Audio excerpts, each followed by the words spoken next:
Hey, wow, look who we got here today. Long time good friend, Oh, the Gaylene. welcoming committee's here. Gaylene. Welcome to the Quorum Hello, Sound hey Studio. everyone. This is quite adventure doing this. My first one. Whoa. I've done Zoom. I've done it Okay. on Zoom before, but never in person. So Alright, this it's is a a lot better. this You is get to an see the honor. handsome guy right here and stuff, Yeah, right? You know heck what I mean? yeah. I'm So, honored. Feel let's honored. you've been working a lot. You guys are still playing, but let's we're gonna go back. We're gonna go back, push it back, push it back. I've been talking about you a lot lately too, telling stories about you that are true.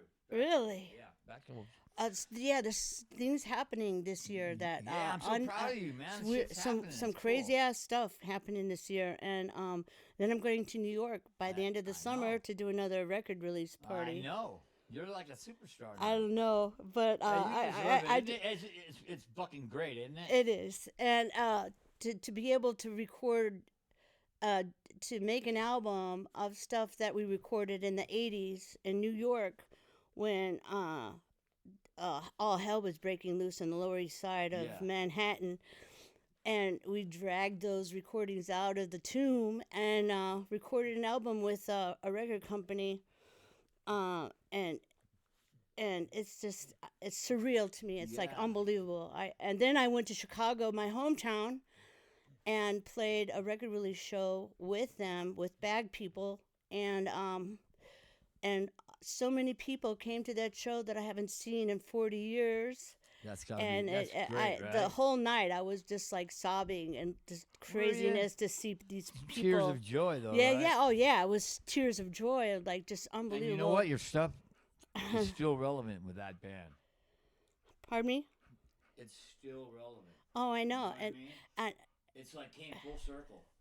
isn't and our music, it was so it was I Bag People is kind of my brainchild, and I wanted to do something that experimented with noise and spontaneity and just doing something on the spur of the moment on the Okay. guitar. I wanted to learn how to be a player that could all of a sudden pop out these riffs on the spur of the moment and not worry about, oh, I didn't rehearse that. Oh, you Your know, natural talent. That's what well, it is. I wanted it to Well, be spontaneous. we'll get into that a little bit more, but let's go back a little bit farther. Okay. Tell me where you got, your musical, where you picked up a guitar, or did you start out on something else? Is your family, your mom, your dad, are they musical? No, nobody was really musical in my family. I was about 11, and I had this natural affinity to Hand play it up the and guitar, and it yeah. was just naturally in me. It was like I was put on this earth to do that. So my mom get me a guitar out of the Sears catalog, and she said no. And so I begged her, and pretty much wouldn't leave her alone until she said yes. So she bought me my first Silvertone I was out gonna of, say, was it Dan Electro or Silvertone, probably? yes, out of the Sears catalog, and I started Easy. practicing with that. And they got me some song books to learn some songs, and I told the neighbor kids, "We're gonna start an all-girl band. We're gonna start an all-girl band." And even though it never materialized into anything, but I kept playing that guitar through my youth. And when I was in high school, I was at Sandy Bergman's basement, and her brother had an electric guitar and a whole setup. And I was like, wow, you could plug this into the amp and hear it really loud. I know, let me try that. And so I plugged into the electric guitar, and that was it for me. I was like, oh, I have to have this. I have to have it. It's mine. It's mine. So I traded her all my acoustic guitars for this cheap ass electric guitar that probably wasn't worth nothing more than $30. Yeah, but I bet you wish you still had that. Oh Or well, do you yeah, have right. it? I do. I do. You do have it? No, I wished I did. Yeah, that'd be nice. But huh? I used to uh, put my acoustic guitars on my handlebars in my bike and ride all the way down to the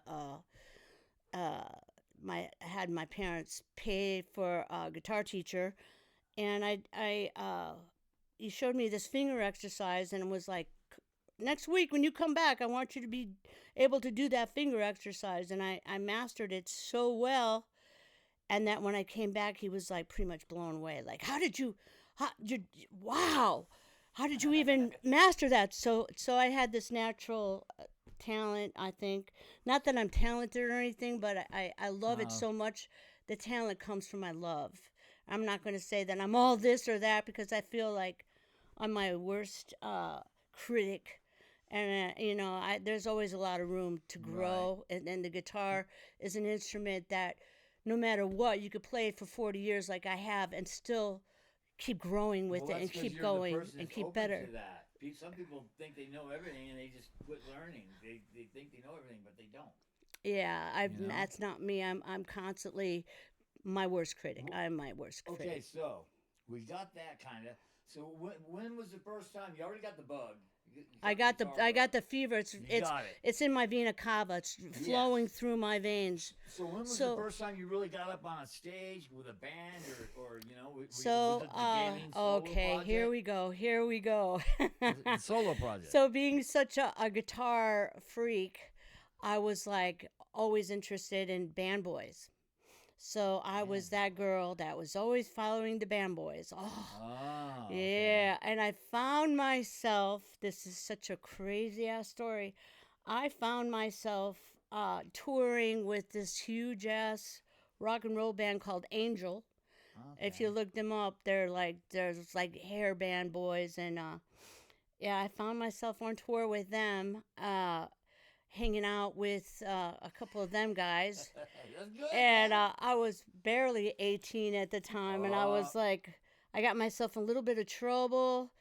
And but yeah, I was always like picking up their guitars, playing their guitar. Show me a riff, that kind of thing. And then I started dating Tony from Gibraltar, and they would put me on the stage and give me a guitar, and they taught me a few of their songs, and I would play with them, and I was so scared. I remember being so scared of the audience that I could only play on the stage if my back was to the audience. Sound like the guy from Butthole Surfers. And then I found myself at Mother's in Chicago with Shadows of Night doing Gloria on a stage. Doing Gloria, and I was like, wow, this is crazy. And I had just learned Gloria in the backstage, and the simple chords, Gloria. But I actually got to do it with the band, so that was amazing. Your own band. So I answered an ad in the paper, and joined Carolyn and Diane. These were the original. These girls were part of Bag People back in the day when I got them to do this project with me. But in the very beginning, I was playing with them, and we were called Lois Lane, and we took it to Hollywood, and we were in Hollywood playing Lois Lane stuff, and we had gotten wind of this movie that there was auditions for at the Whiskey A Go Go. So we all went to Whiskey A Go Go, and we were doing a Rolling Stones cover, and they were like, "Oh yeah, you girls are great. We want you to audition for this movie.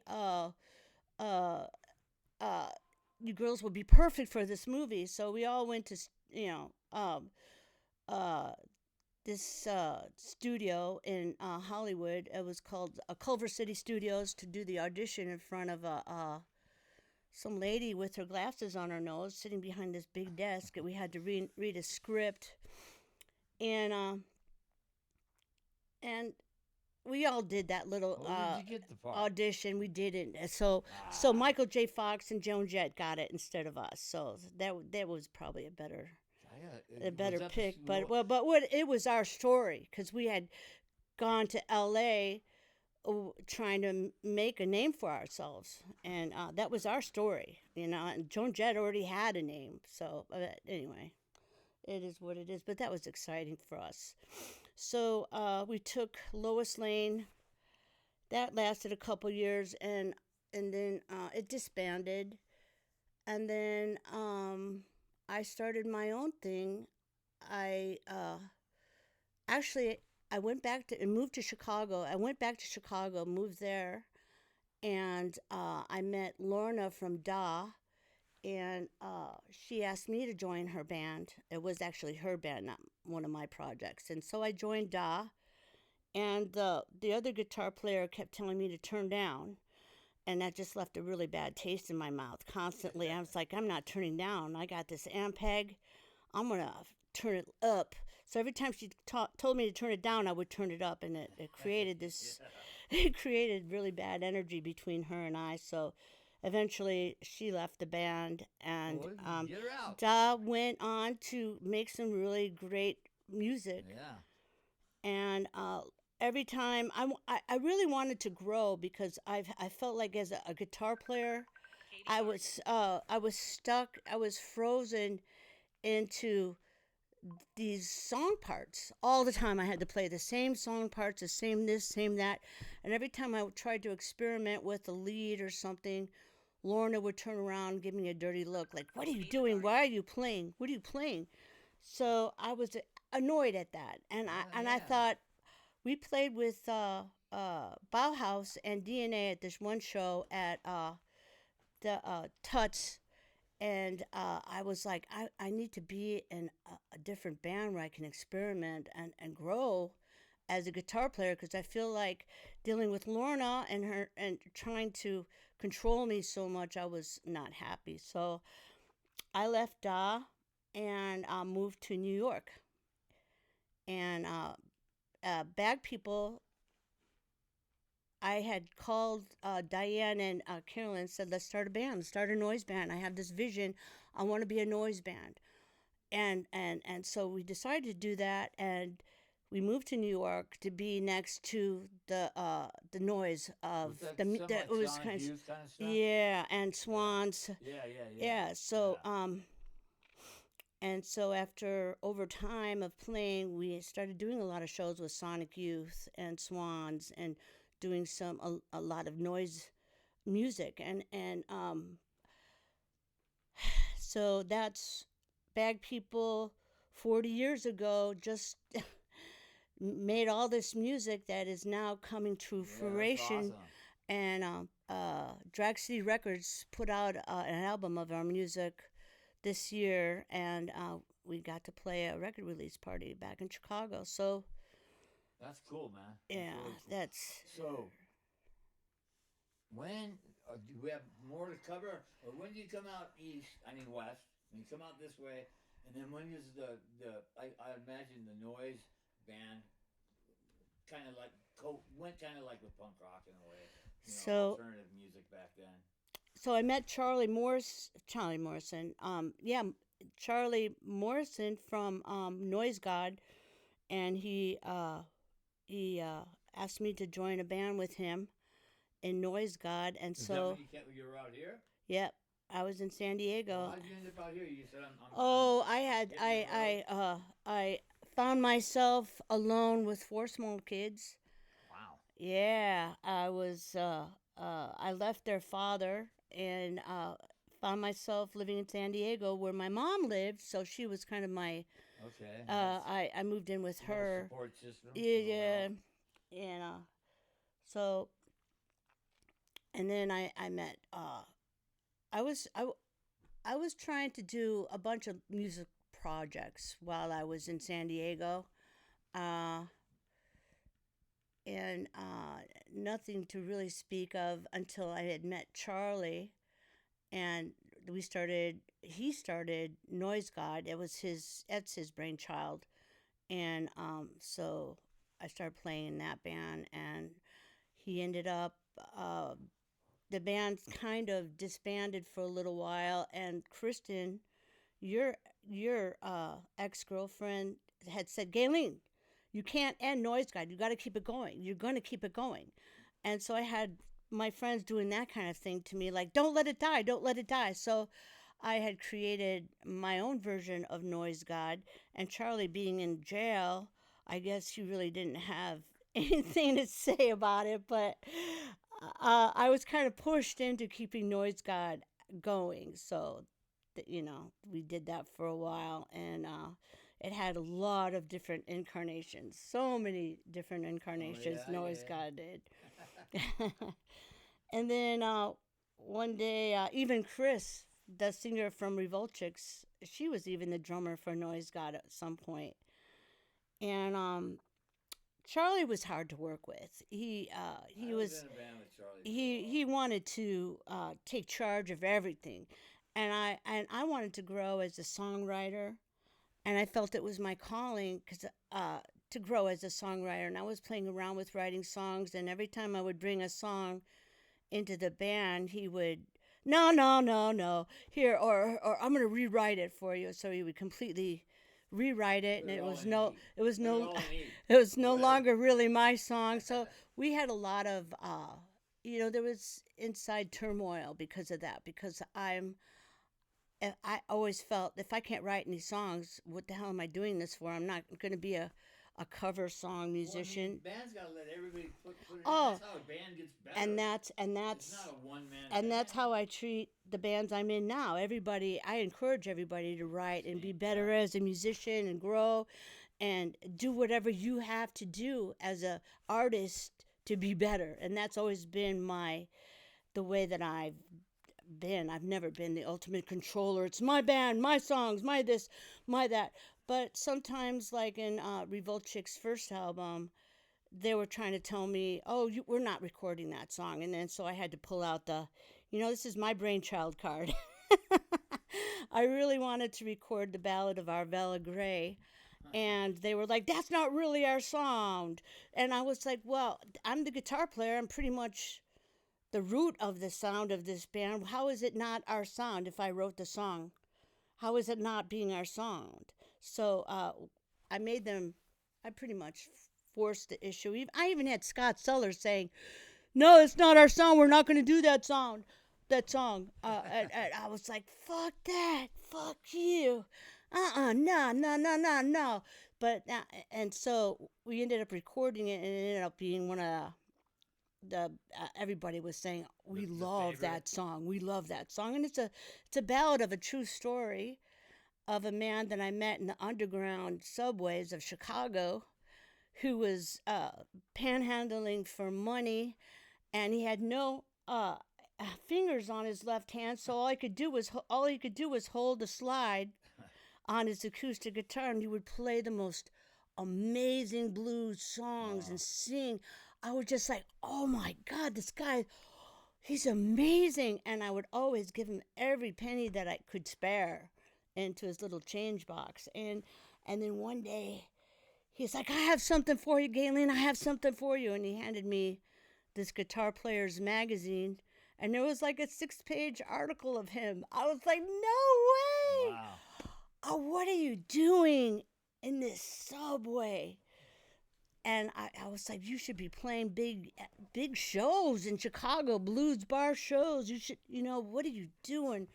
And he's like, "Well, you could come over and jam with me." And to this day, I regret not doing that, but it was an awkward moment for me. And, you know, but that's neither here nor there. But I've always wanted to write a ballad of that experience and how I saw him and his greatness. And I was always been impressed the fact that I saw his greatness. And, people just walking by him all Don't day even have long a don't even clue. have a clue. And Yeah, that's crazy. I felt him, and it's just an awesome story. So I got to write a ballad about it, and it's on Revoltrix's first album. So I'm really proud about that too. Okay, give me something.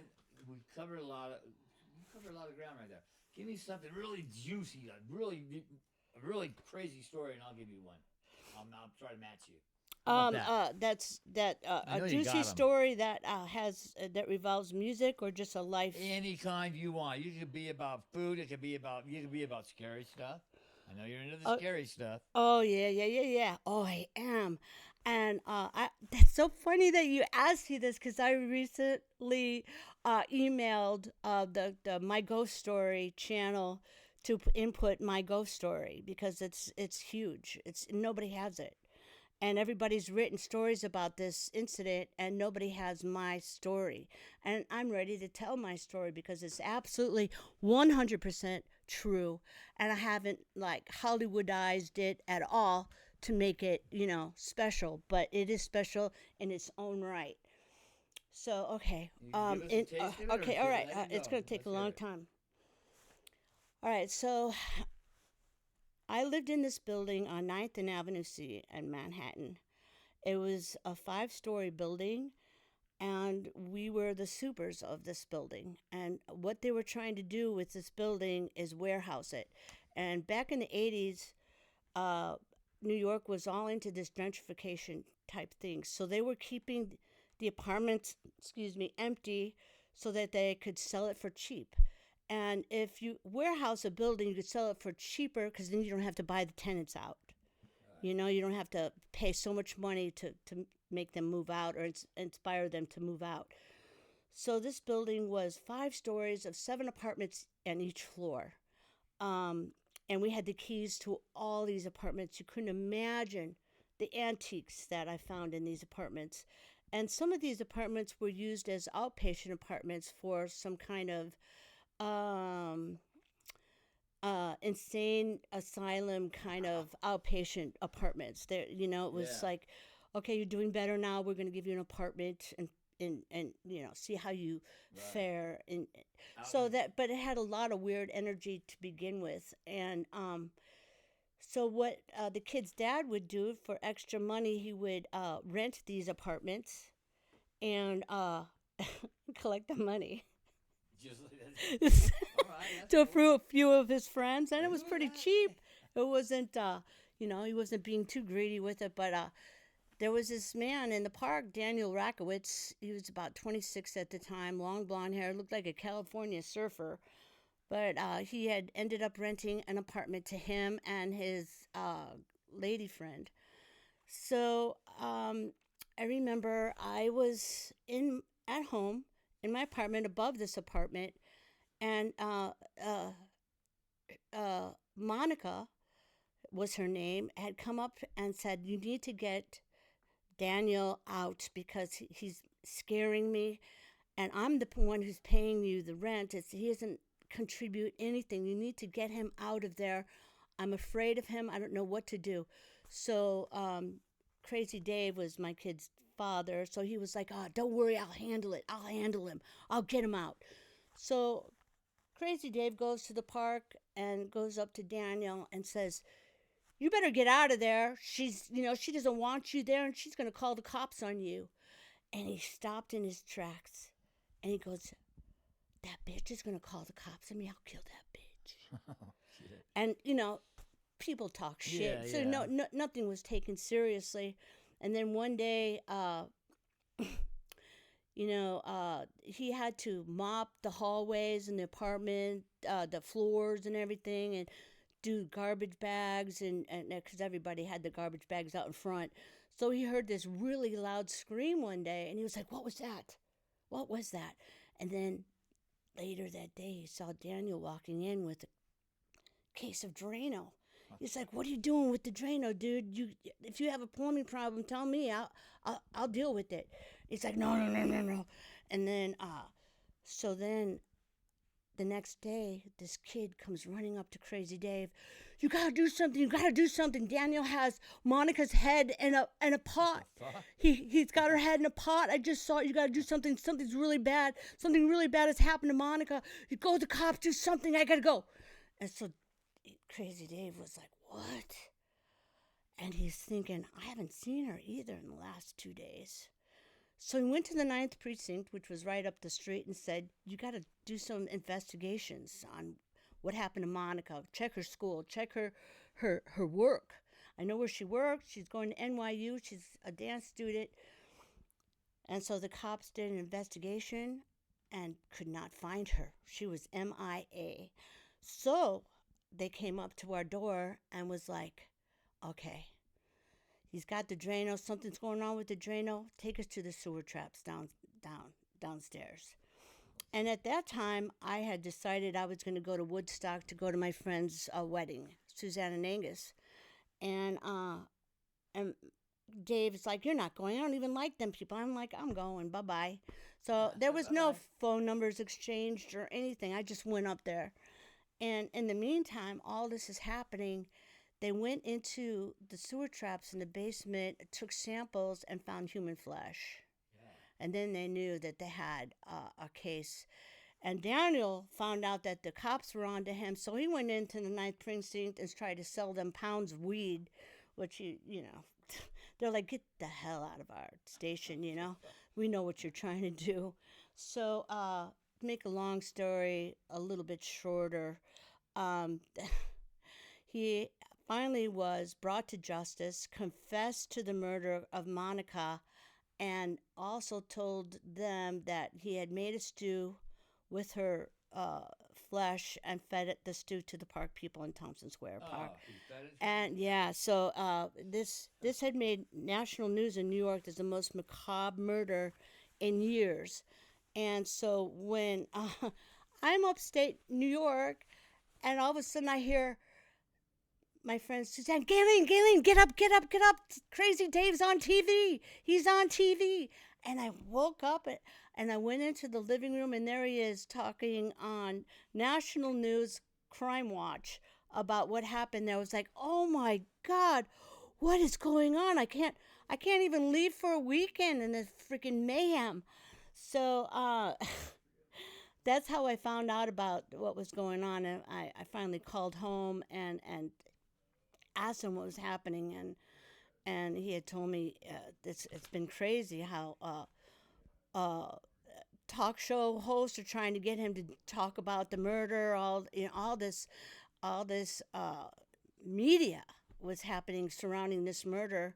And even when I got off the train in Port Authority and took a cab to my home, even the cab driver was like, "Hey, isn't this place where that guy chopped up that lady and fed her to the park people?" And yeah, so but you could find it's still all over the internet.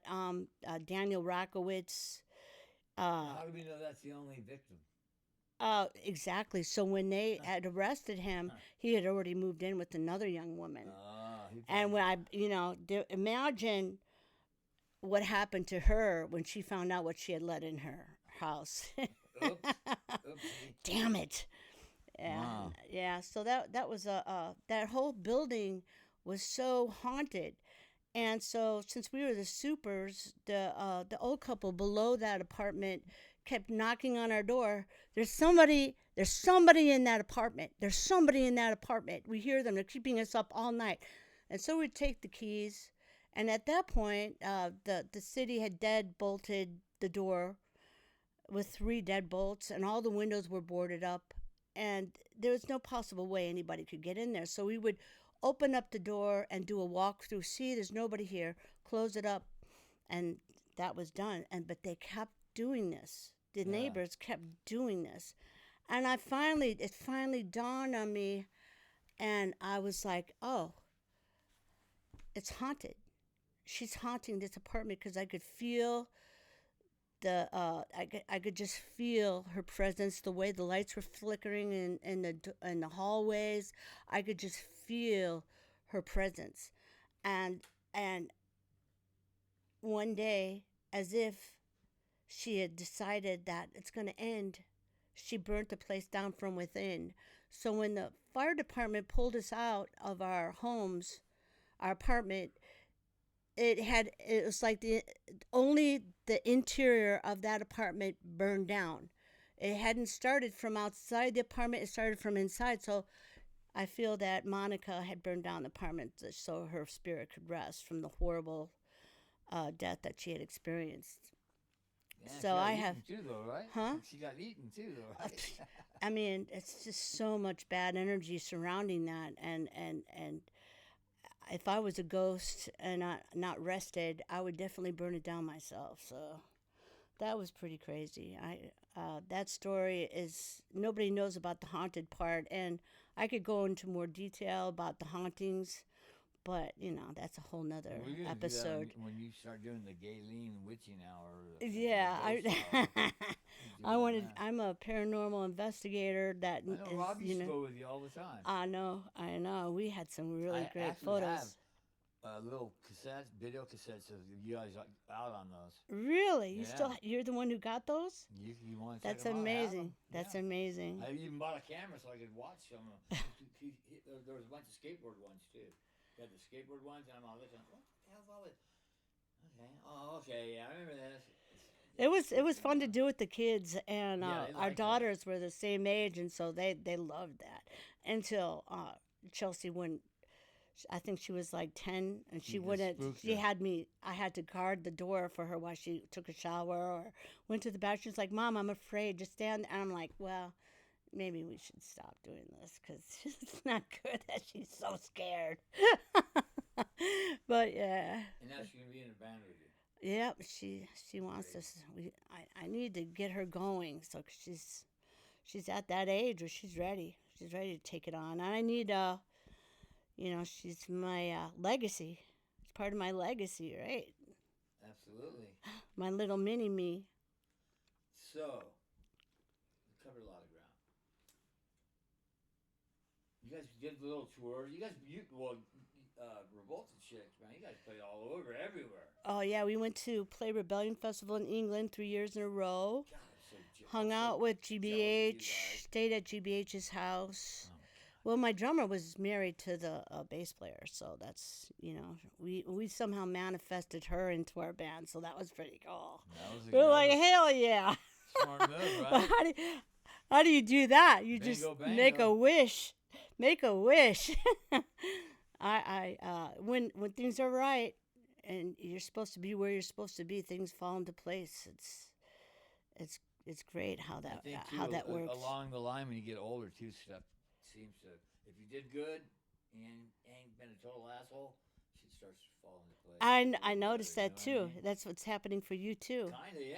You're doing figuring out. amazing. You've got a like, recording what the hell? studio. You're doing live recordings. I I'm so impressed by you I got- now. Those guys that kicked me out of the band, though, the Imbeciles. Uh-huh. You saw us play, didn't you? Yes, That was a good you're fucking band, amazing. man. I was crawling around the ground. I think that that free beer was like, I was like, woo! I didn't have to drive that night, so I was like, I took it to another level. That's Did you see me good. crawling around the ground on the dance floor, Yeah. trying to sing into your mic? Yeah, I was like, that's awesome. and then what's his name? Scruff. I actually pinched his butt and ran away, and I said, it was her. He looked at me like, what are you doing? I was like, I have no idea. Terrible. Good time, is That what was you were how, doing. yeah, I was being You were just having a good mischievous. time. Mischievous. See, look, that could be another record deal. We might So, have- yeah, everybody, it seems like the record companies are into the past, but as far as the present, I'd love for Revolt Chicks to somehow, You get guys a put out record some deal. vinyl though, a couple. Didn't you? Yeah, A couple we 45s? but it's. I'd like for the future recordings to be carried out with a record company to help us with, money and Dinero. production and touring. Well, I would love to be paid to go tour Europe or Italy or France or back to England or Ireland. It would be amazing to be financed to do those tours. How about 'cause- if you didn't make no money, but you just got to be able to do all that stuff? Oh, I would love that too. Hell yeah. But it's so expensive. Like every time we Yeah. went to England, I think each of us were spending like about $3,000. Man, you guys And are- you it's guys are doing expensive. it It's an right, though, man. expensive trip, Yeah. but worth it. But yeah, I don't know. I just love to be able to. So tour. are they crazier over there than over here? No, the English, they're no, everybody at the festival was amazing, and I felt the English are great people, and I kept saying, I love your accent, and they're like, What are you I talking love your about? accent. Yeah. And they're great, and I found but like going to like a corner pub, for instance. I felt like the air, everything was proper. Like whenever we had a good show, GBH were like, "Oh, you sounded so proper. Everything's so proper."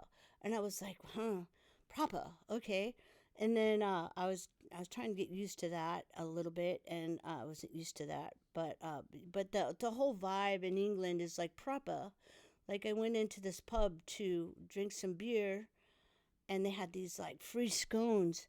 I was like, oh, scones! I want one of these, and I took a big bite out of it, and it was like a baking soda scone. And so I immediately went, ah! And I spit it out, and I was loud, and they're like, shh! And everybody in the pub turned and looked at me. I was like, oh, I'm so sorry. I'm sorry. An American. An American. And then, yeah, so I went into, I couldn't find, I'm from California, right? I wanted something green. I wanted to go somewhere where I could have a salad. I just want a salad. I could not find a friggin' salad to save my life. So I went into this fish and chip place. I was standing in the line watching everybody, serve their plates up. And there, this one chef was putting this big green dollop of green stuff, and it looked just like guacamole. It was like, wow, guacamole. I was like, I want some of that guacamole. And he's like, no, ma'am, it's not guacamole. It's mushy peas. Would you like some mushy peas? I'm like, yeah, no, yeah. I don't want mushy peas. They're like, With President Clinton really likes the mushy peas. What do they call it? A shingle or something? I What do they don't. call it? A shingle? A shingle? A shingle. Like a shingle. Shingle. No, but yeah. So I thought always that was pretty funny. What about the tea? Did you get into the tea? A spot of tea? Yeah, there's it's hard. You go into all the pubs, and all they want to sell you is apple cider, hard cider, and Murphy's or Guinness. It's like you can't find a decent IPA. But there was this one truck that was advertising for Punk IPA. I was like, wait, what? Punk IPA? So we stood in line and got some of the samples of the Punk IPA. So I was like, I wonder when's this going to come to the States? This is rad, Punk IPA. Hell yeah. But that's the only IPA that I got to drink while I was there. But yeah, that dark beer, ugh, I don't like that. Oh, shit. but I noticed that with that dark beer, it's so hoppy. It's got so many B vitamins that it's like you could drink that stuff all day long and not even feel drunk or hungover. That's what I was doing at the festival.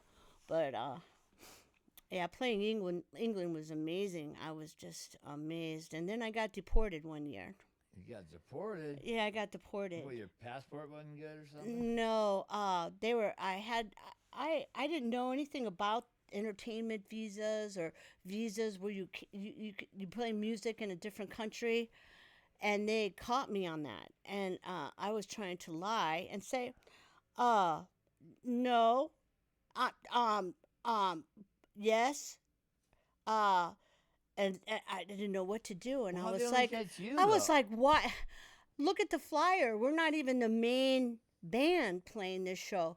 And they're like, well, you need an entertainment visa, and since you don't have one, we're going to send you back to America. And but you have your flight is on Monday, so I had the weekend What? to play with Discharge and uh, uh, Vice Squad, and so that was an amazing show. So they're like, you don't play, we'll know if you're playing your show this weekend, but you have to leave on Monday. So which meant that I couldn't play the Rebellion Festival the oncoming weekend. But the bands, some of the covers that we were gonna play, they actually got the original members of those covers to fill in for me, but they ended up playing their show anyway. You were the only one that got. Yeah, I was the only dumb one that said I'm a terrible liar. And so they busted me on that line. They put me into this facility, and they had all the people from Ethiopia. And so I met some amazing people in that facility. But what was really weird is that all these people were from the Congo. And before I got on the plane to fly to England, my son handed me this National Geographic and inside that magazine was a story about the elephant trade of the ivory Oh, trade that's of horrible from the stuff. Congo, and I read all about all what was happening with the elephants, and and so there was a map of the Congo in there and everything. And so I had read all up on what was happening with the trade and that they were making fake ivory with GPS, you know, inside the tusk to try to track the black market of ivory. And so when I was in that facility, I still had that magazine, and so there, the young man that was showing me around the facility, he pointed out where in the Congo that he lived, and he was seeking asylum in Ireland, that's where I originally got deported when they caught me at my standby flight in Dublin, and yes, that's where they busted me. They're like, "Oh no, you're not," you know. So did they pay for your flight to go back? When they put you on that No, flight? I had a round trip Oh, yeah, flight, yeah. and so that yeah, so I I met this young man who's 19 at the facility who was helping me deal with all the madness at this facility, and he spoke French, African, and English. And I was like, "You're just an amazing kid," and I kept in touch with him on Facebook, and I'm so glad that he never got sent back to the Congo because he would have lost his life there from all the wars that were the internal wars that were happening in Yeah. the Congo. So I'm glad that he ended up staying in Ireland and having a baby with a young Irish woman, But I just don't understand. How were you the only one that got hemmed up like that? because our flights were not. We when we Oh, booked they our caught you flights. up when you were coming in. When you were coming in. It was my layover flight in Ireland. Wow. So when I got arrested, um, I was in that facility in Ireland. Well, you went from like way up here, just fucking, oh yeah, rebellion fest, and then just fucking, I was so depressed when oh I got fuck. back that I didn't leave my room for like 2 weeks. I just was beside myself in depression. But I recovered. It's not my first low. It's not your first brush with the law, international law. But I was just so they said you're gonna have to when you come back to England, you're gonna have to get an immigration lawyer to come back.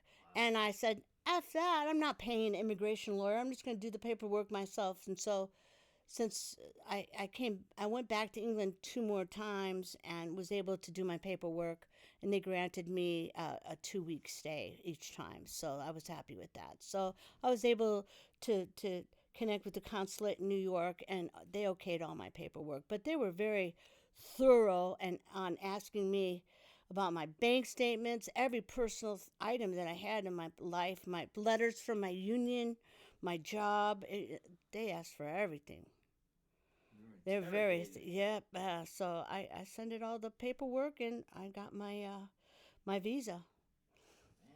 Damn. Um, I could still get my visa to this day, but since 2020 happened, I don't know, something's we haven't. We're trying to go back to England, but it hasn't happened yet. But I'll be happy to go to play that festival in Vegas in a couple weeks. Punk rock Cool. bowling. That's going to be fun as hell. That's cool.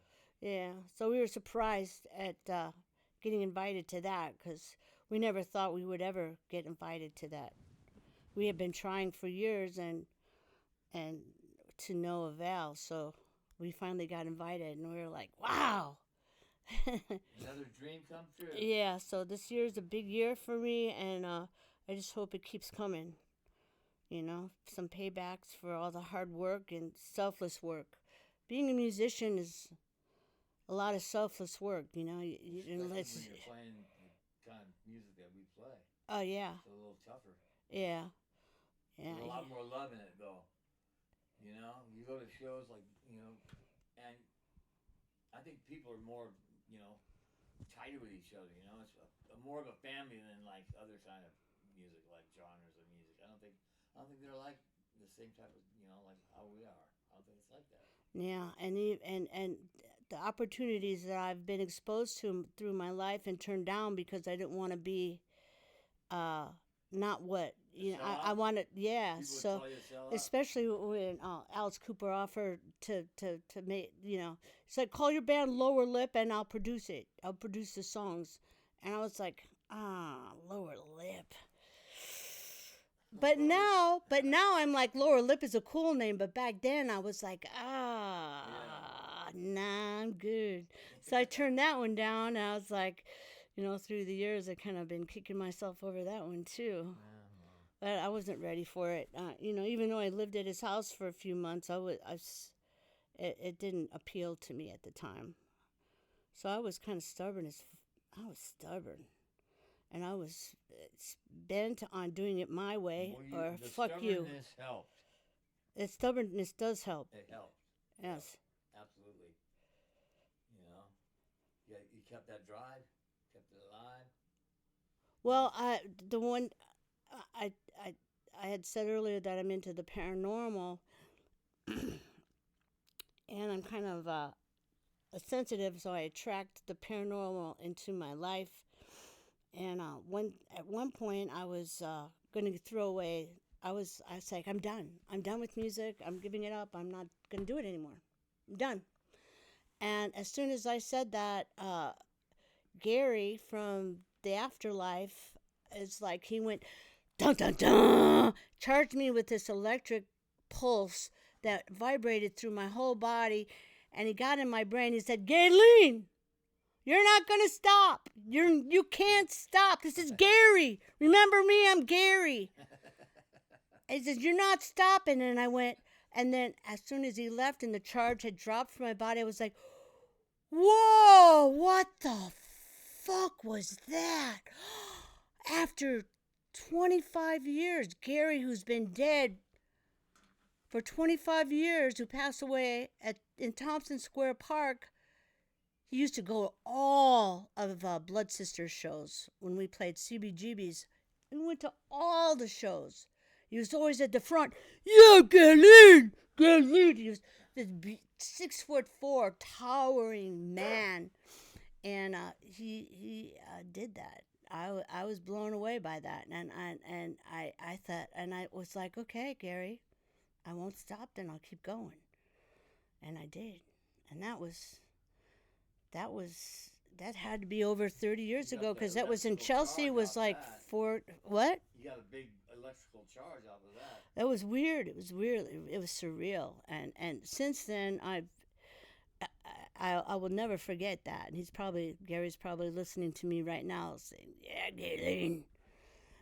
But I never went to my house. This man, we all knew that he was a junkie from the park, and he was at every show, right in the front of the stage, just with his fist, yeah. There's some big people in New York that came to. Well, I only played CBGBs once, but there's some big guys up in the front, man.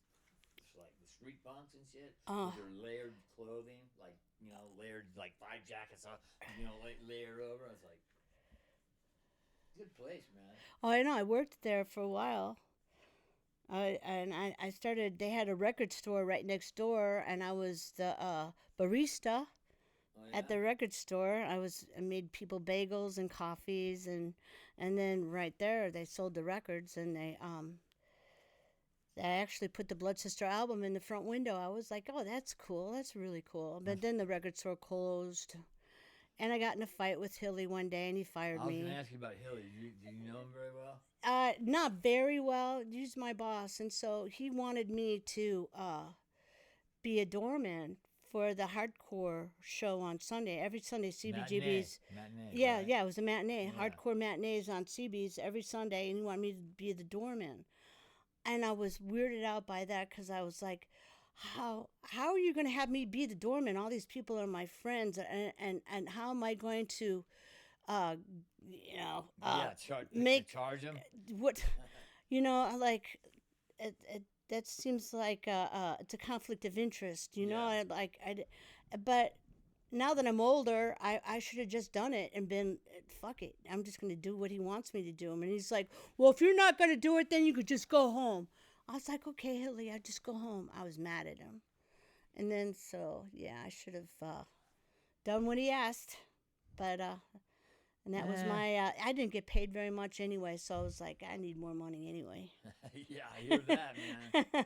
You don't get paid very much. I got $100 when I was a sound man at the Spirit Club. $100 cash a week is all I got, and I worked my friggin' ass off, taking people's equipment up off the stage, or they would have sat up there all night chit chatting. Damn. Learned a lot, right? Man, it was crazy. Yeah, New York was crazy, and I was starving to death there.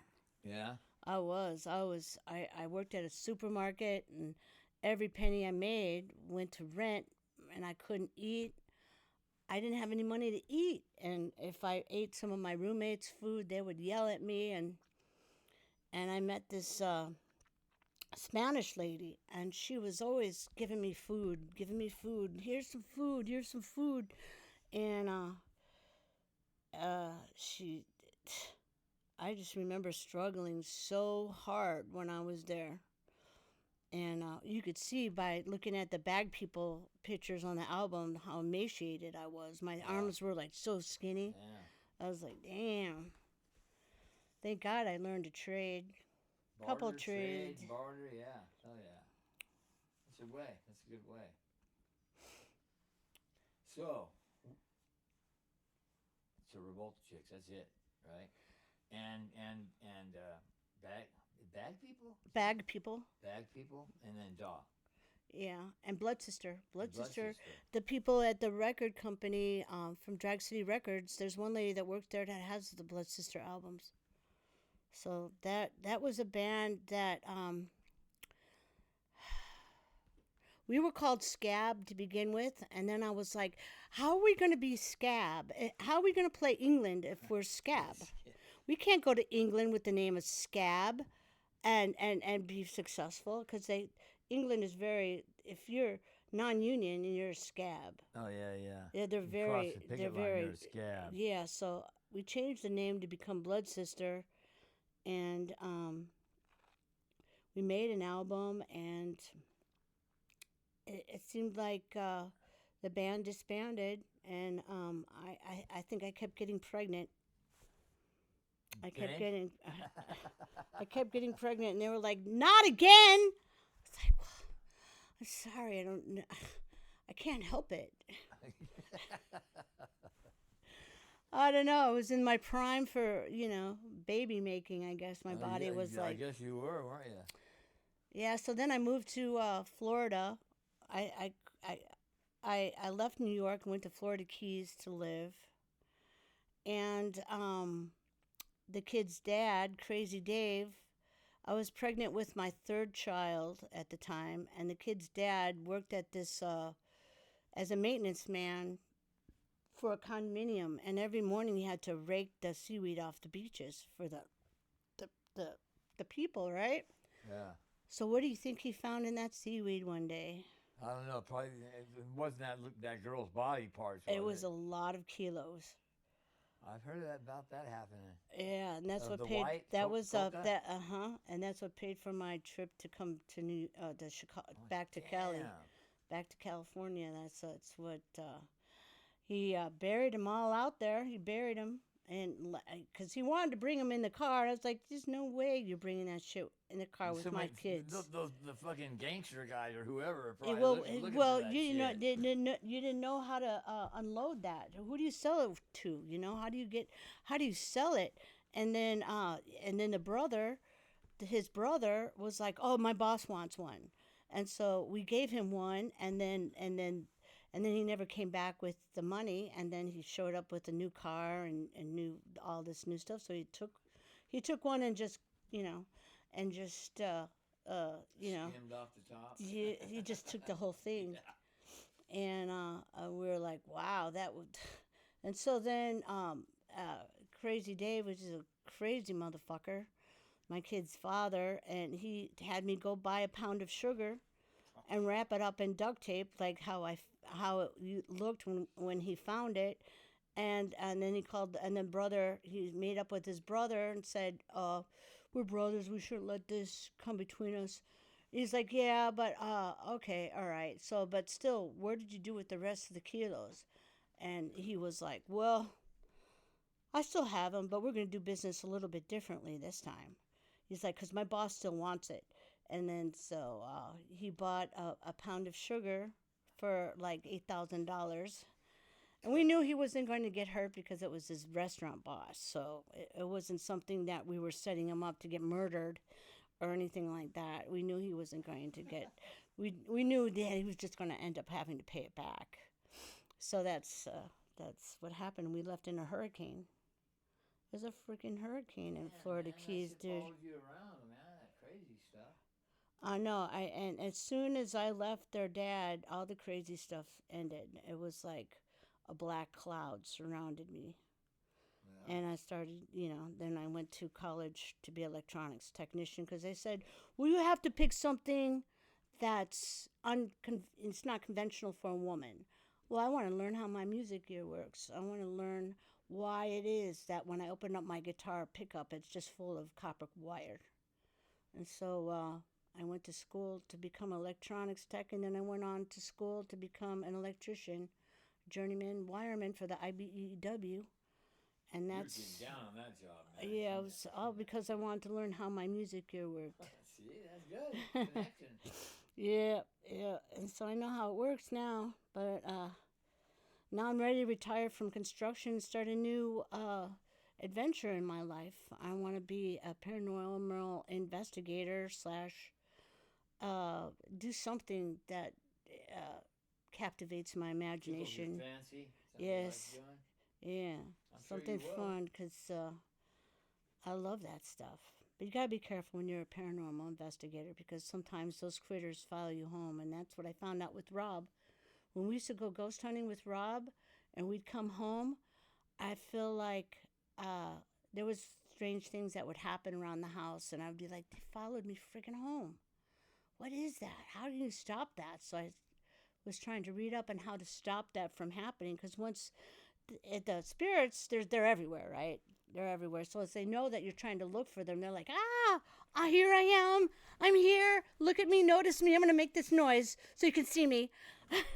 That's how they are. They're like want attention too. But that's. You seen that TV show, Ghost? I've seen them all. TV show, it's like a comedy though. It's like it's these ghosts all live in this old house together.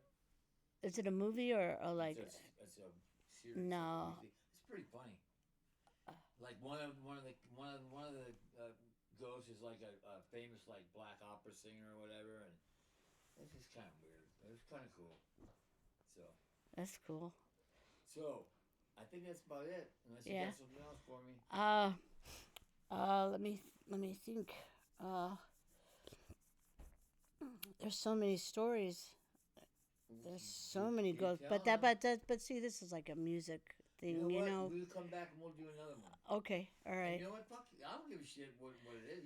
Whatever you want to talk about. There's no hold bar here. Okay, cool. Whatever we want to fucking talk about. Cool. Thank you for having me. It's just so cool that you let me do this. I'm so honored because you're such a freaking rock star. You're so a punk rock star. Come on. You don't even. You're Vinny Fono. Well, I'll say that. I'm Vinny motherfucking Fono. Yeah. You're going to do quite well with this. This is a great setup. Yeah. I'm amazed, impressed. Stage too, yeah. Yeah. You know what it's like. I know. It's like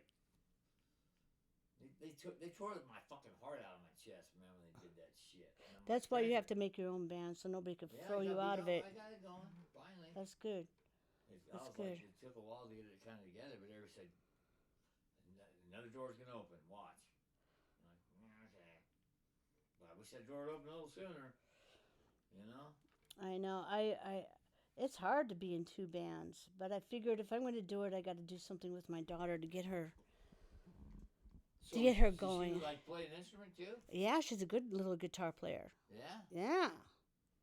She is. She's good, and and she's great with PR. And She's always I posting. don't really want to have to say it, but Angie's kind of like I haven't seen your daughter in a long time, but she's a cutie.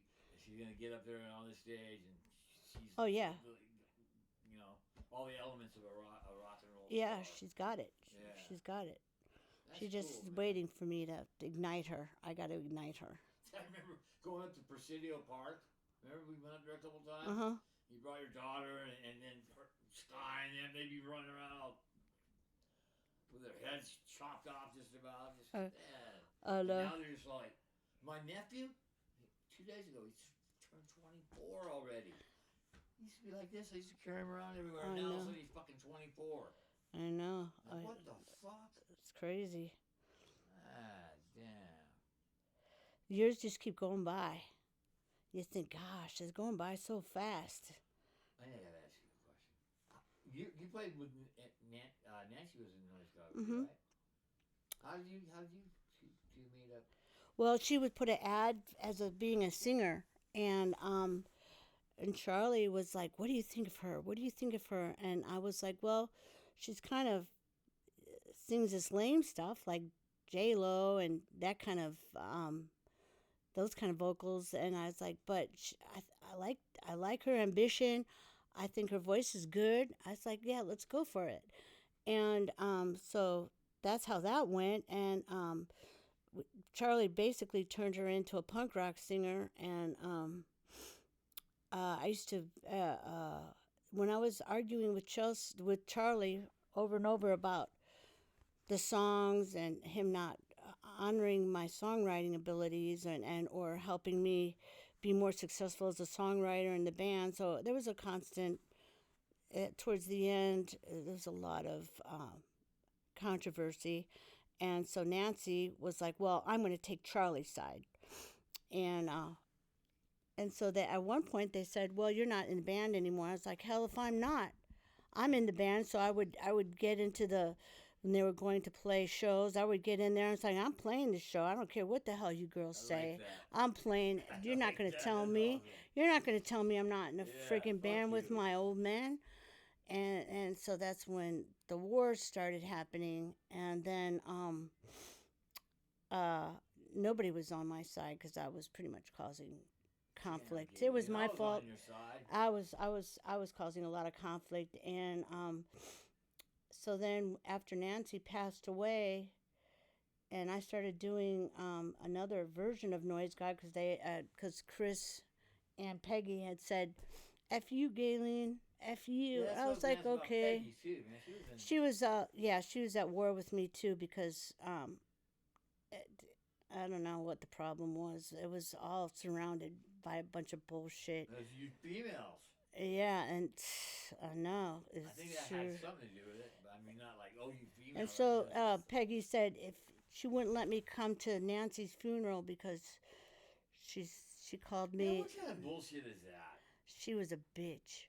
What kind of bullshit is that? You can't come to somebody's funeral. But I don't have you know what? I don't have any hard feelings because I think those hard feelings and they're all wasted energy. So Yeah. I don't feel negative towards any of the people anymore. I wish Peggy would let go of the past and be my friend, because we had a life together, playing Right. music together should be valued till death. And so I tried to friend her on Facebook, and she posted she did something that they turned my Facebook page off for a week or something. She poo-pooed you? Yeah. I was like, okay, I get it. You hate me. Lord. It's whatever. But that same kind of thing, the people that you play with is ever so evolving through your life, and I think all the bullshit that went behind that should be just lost because you never know when you wake up tomorrow and somebody's not around anymore. Yeah, I always made a point of saying that same thing, man. And especially when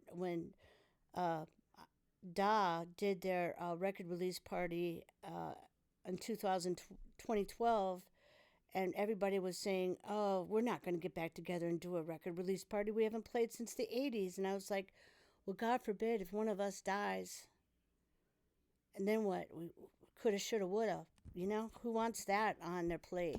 So, so I insisted that we relearn the songs and do the record release party in Chicago.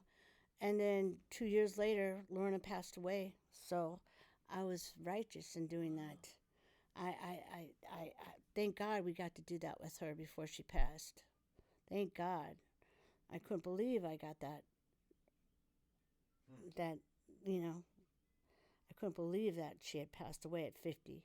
Wow, 50. That's young. That's way young. Yeah. Anyways, So what's on your itinerary now? today? You're going to a hidden studio to lay down some tracks or what? No, my guitar isn't working, and the two of the toggle switch is broken. Oh, you got a guitar guy now? Yeah, my friend's gonna fix my guitar for me today. Well, look at So, her. She got her because own I guitar. gotta play this show in Vegas with the broken guitar. Hell no, I gotta get it fixed. So that's where I'm. You got more than one guitar, don't you? Yeah, but I swear to God, I have so many guitars, and But you know, guess where they're at? Chelsea gets all my guitars. She has all my guitars that are working, and I try to get her. As a mother, it's like, yeah, play the guitar. You've got to play the guitar. So, but she's a hoarder kind of. So she's. You gotta go over there with a big old But I don't really have a second guitar that I really You like playing this. that I like playing, that I'm used to playing. It's my guitar. A guitar luthier handmade it for me. Wow. And so how am I gonna? I just need to get another guitar that I need to all my other guitars are not working properly. Yeah, There's something wrong with them. You gotta have two of them when you go Ugh. to the other side of the pond. How am I gonna do that? Yeah, I gotta get another guitar. Well, somebody's got to sponsor you or something, man. You Right. have to get a fucking sponsorship deal. Hell yeah, give me a Gibson sponsorship. Fuck yeah. Hell yeah. You, I'll even do it the Epiphone sponsorship. With your drive, man, you never know what could happen. Never know. Because we're getting my guitar player, he's got hooked up with some people, and we're gonna get. He got some free shit from Tascam. They're gonna sponsor my ass. I'm gonna get some shit. I tried to buy my buddy's guitar because he passed away, and I'm trying to get that guitar, but she hasn't gotten back to me yet. She don't want to give it up. $1,500 he bought it for is Seafoam Maple Gibson. Beautiful guitar. I need that guitar. See my Gibson? Nope. You have an SG? Oh, yeah, that's it. Let me show you it right now. Okay, everybody. Bye. Bye. Thank you Come on. for having me. Do I push this away? Yeah, push it away. I have to pee. Come on. Bathroom right there. Oh, shit. I almost hit this. You want to use the bathroom? Yeah. Right there. That would have been bad. Yeah.